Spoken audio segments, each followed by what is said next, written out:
le littoral ou littoralien. Raymond Tchengan s'est exprimé. Et ça fait un moment que je voulais parler de ça, mais il n'a pas le temps. Donc il dit que, comme je suis un homme d'affaires, voilà, tous les gens de Bonateki m'appellent papa, ils viennent me demander des conseils, ils m'ont demandé de me présenter. Je rappelle que Raymond Tchengan, il n'est pas né là. Hein. Donc les Douala ont accueilli les talibans chez eux, voilà, au littoral. On leur a dit que bon, comme vous avez vraiment aimé la région, la ville, on vous donne un morceau de terre ici. Et nous sommes déjà partis demander l'autorisation à nos notables, à nos chefs notables, à nos chefferies. Donc, comme ils ont accepté, on te donne les morceaux de terre. Il a commencé à faire ses affaires, même il sait comment il fait pour gagner son argent. Je ne suis pas au courant de lui.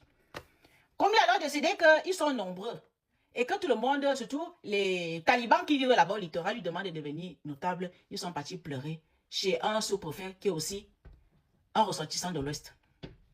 Il a décidé que bon, ok, comme tu as beaucoup d'argent et que tout le monde t'apprécie vraiment et que vous les talibans, vous êtes nombreux au littoral, tu mérites ta place de notable, de chef de 3e degré, prends la place.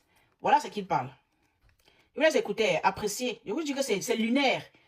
Nous sommes allés voir le sous-préfet qui descend sur le terrain pour voir si la population aime tel ou tel pour le mettre chef. Et que nous n'avons pas concurrent avec les Bonateki. Il a été question que le sous-préfet doit descendre, oui.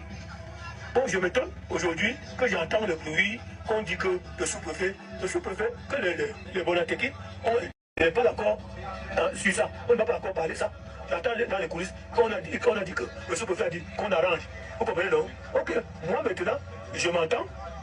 Après, nous sommes un peu des gens nombreux au quartier sur lequel, crois que je suis leur père, je suis le seul escapé. Vous voyez, tu comprends, non? J'attends que quand on va se réunir, vous comprenez, moi maintenant, on va demander pour savoir si c'est telle ou telle personne. Vous comprenez, non? Ok, pour les Bonateki, je n'ai pas pour avec les Bonateki.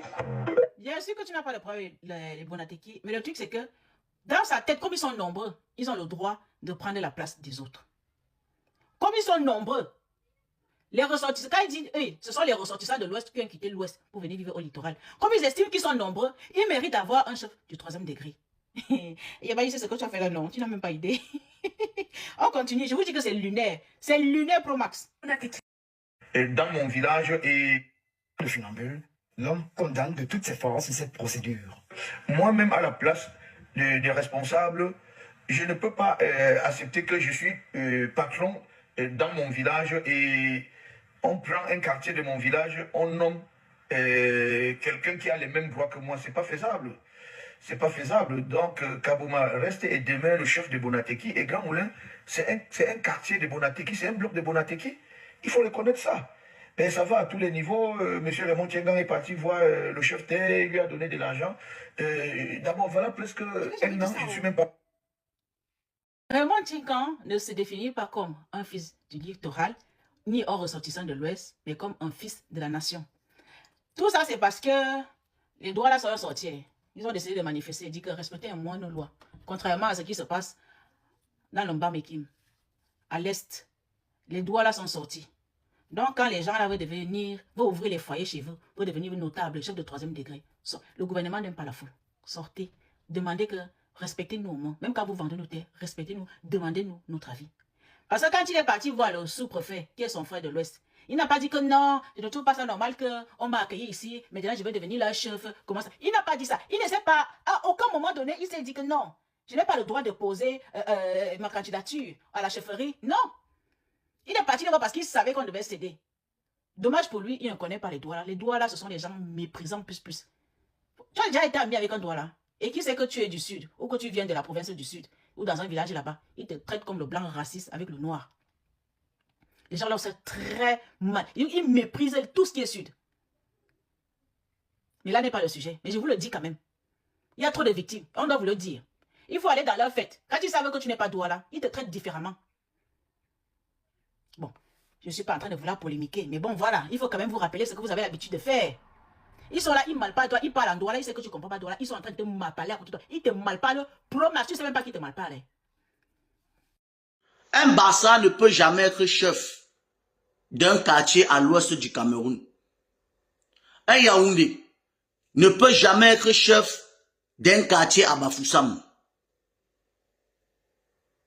un Sawa ne peut jamais, je dis bien à grand jamais, être chef d'un quartier de Banganté. Jamais de la vie. Je ne vous demande pas, je vous informe que à grand jamais, un Bassa ne peut jamais être chef d'un quartier à Bafoussam. Un Kwa ne peut jamais être chef d'un quartier à Bafoussam. Un Mbo ne peut jamais être chef d'un quartier à Bafoussam. Jamais de la vie. Jamais. Pourquoi les Sawa aujourd'hui vous disent que ils ne veulent pas qu'un Bamileke soit chef d'un quartier à Douala et ça vous énerve?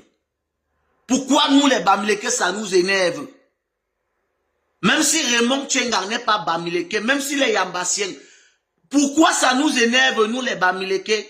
Je vois les vidéos partout sur les réseaux sociaux. Les gens disent que c'est le tribalisme.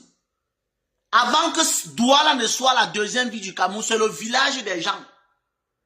Douala, c'est le village des Sawa. Il y a les autochtones de Douala. C'est pas parce que tu es venu t'installer dans un village que tu vas penser que ce village-là t'appartient. Bafoussam a ses autochtones. Douala a les autochtones. Il y a les autochtones de Douala qu'on les appelle les Sawa. Les Sawa n'ont empêché personne de s'installer à Douala. Ils n'empêchent personne de vivre à Douala. Ils disent que les postes traditionnels appartiennent aux Dinfis Sawa et ils ont totalement raison. Je suis d'accord avec eux. Moi-même, je suis Bangoua. Je ne peux pas aller dans mon village. Je pars dans un quartier. Je vois que c'est un étranger qui est chef là-bas. Moi-même, je pense que je vais être content. Non. Je ne veux pas être content. Remettons à César ce qui appartient à César. Remettons à César ce qui appartient à César. Moi-même, je suis 100% Bamileke. Donc, ça n'a rien à voir avec le tribalisme. Les Sawa ont raison. Ils ont fait la manifestation. Ils disent que un étranger ne doit pas être chef chez eux. C'est normal. Tu peux venir à Douala, tu t'installes, tu achètes ton terrain, tu construis, tu fais ta maison, tu fais tes affaires. Ils n'ont aucun problème. Même Dangote, à qui ils ont vendu le site machin, il a respecté les règles. Dangote, c'est un homme d'affaires. Les Douala, les Sawa n'empêchent personne de venir faire ses affaires à Douala. Mais enlevons nos yeux sur les postes traditionnels. La chefferie là-bas, c'est pour les Sawa. Qu'on se dise la vérité. Toi, Bamileke, tu veux être chef chez les Sawa. Et tu veux que les Sawa soient contents. Arrêtons aussi souvent les choses là, mon frère. Balok.